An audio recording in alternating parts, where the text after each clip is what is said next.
Hello, আসসালামু আলাইকুম guys, কেমন আছেন সবাই? ভালো আছেন নি? আজকে আমি আপনাদের মাঝে নিয়ে আসলাম বাংলাদেশ বনাম পাকিস্তান প্রথম টেস্ট ম্যাচ অ্যান্ড আমরা 10 উইকেটে জিতলাম। দেখেন 2001 সালে আমরা পাকিস্তানের সাথে প্রায় জিতে গিয়েছিলাম, কিন্তু জিততে পারি নাই। এইবার আমরা অনেক বছর পরে পাকিস্তানের সাথে সিরিজ পড়েছে পাকিস্তান এগেইনস্টে এবং কি পাকিস্তানের মাটিতে। যাক, আমাদের সোনার ছেলেটা এবার আর ভুল করে নাই, এখন এবার জয় ছিনিয়ে নিয়ে আসলো। দেখেন মুশফিকুর আর মেহেদী হাসান মিরাজ যেই খেলাটা দেখাইল, তাদের মোটামুটি সবাই ভালো খেলছে। সাদমান ইসলাম 93 রান করছে। যে ওপেনিং পার্টনারশিপ, ওপেনিং ব্যাটসম্যান ভালো খেলো নিয়ে আমরা আজকে 400 রানের উপরে লিড দিতে পারছি। বিশেষ করে মুশফিকুর রহিমের 191 রান অল্পর জন্য করতে পারলো না ডাবল সেঞ্চুরি। এমনকি লিটন দাসও করছে ভালো, মেহেদী হাসান মিরাজও খেলছে ভালো, মমিনুল হক 50 পাইছে। মোটামুটি সবাই রান টান ভালো খেলছে। এর ভিতরে সাকিবুল রান পায় নাই, নাজমুল হোসেন শান্ত, শান্ত রান পায় নাই। ওর ধারাবাহিকতা ও আগের থেকে এড়ে গেছে।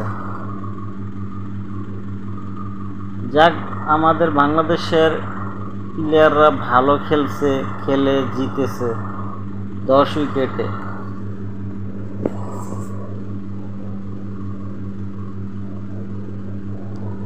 এবার প্রথম ফার্স্ট ম্যাচ জিতলো পাকিস্তানের সাথে টেস্ট ম্যাচ। এর আগে কখনো পাকিস্তানের সাথে টেস্ট ম্যাচ জিততে পারে নাই পাকিস্তান মাটিতে। ওকে দর্শক ভাইয়েরা, যদি আমার ভিডিও ভালো লাগে লাইক কমেন্ট শেয়ার করে দিবেন এবং কি মায়ের দুয়ার ক্রিকেট চ্যানেলটা ফলো করে দিবেন। যারা যারা আমার সাথে যুক্ত আছেন তাদেরকে জানাই অসংখ্য ধন্যবাদ এবং কি যারা যারা এখনও আমার চ্যানেলটারে ফলো করেন নাই তারা যাতে ফলো করে দিবেন। প্রথমে একটা লাইক দিবেন, এরপরে একটা কমেন্ট দিবেন, কমেন্ট দেওয়ার পরে ফলো করে দিবেন। ওকে, বেশি বেশি করে বন্ধুদের মাঝে ছড়িয়ে দিবেন যাতে পরবর্তী ভিডিও আপনি অতি দ্রুত দেখতে পান। ওকে দর্শক ভাইরা, আজকে আমি আপনাদেরকে জানাই দিলাম যে বাংলাদেশ ক্রিকেট টিম নাজমুল হোসেন পাপন কাকু আর ক্রিকেট বোর্ডে দেখা যাবে না। উনি অপশন নিয়ে গেছেন, নেওয়ার পরেই আজকে খুবই ভালো খেলছে বাংলাদেশটি। পরবর্তী ম্যাচ দেখার জন্য সবাইকে জানাই অগ্রিম সুস্বাগতম।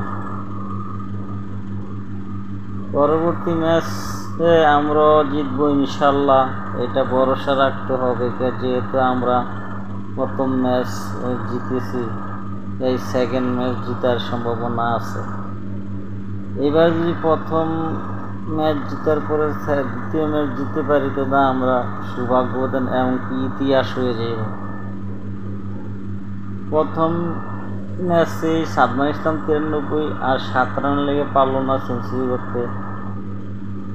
এরপর রয়েছে মেহেদী হাসান মিরাজ 77, পারল না সেঞ্চুরি করতে। মমিনুল হক করছে 50, লিটন দাস করছে 56। মোটামুটি সবাই ভালো স্কোর করছে। মুশফিকুর রহিম 200, 193, মোটামুটি সবাই ভালো স্কোর করছে, তাই একতাভাবে জিততে পারছে। এরপরে মেহেদী হাসান মিরাজ নিচে 5 উইকেট, সাকিবুল হাসান নিচে 3 উইকেট। বাস অল্প রানের ভিতরে পাকিস্তান আটকাইতে পারছে, তাই আমরা বাংলাদেশ জিততে পারছি। ওকে দর্শক ভাইয়েরা, দেখতে থাকুন এবং আমার ভিডিও ভালো লাগলে লাইক কমেন্ট শেয়ার করে দিবেন। ওকে, সবাই ভালো থাকবেন। ওকে, আসসালামু আলাইকুম, টাটা, বাই বাই।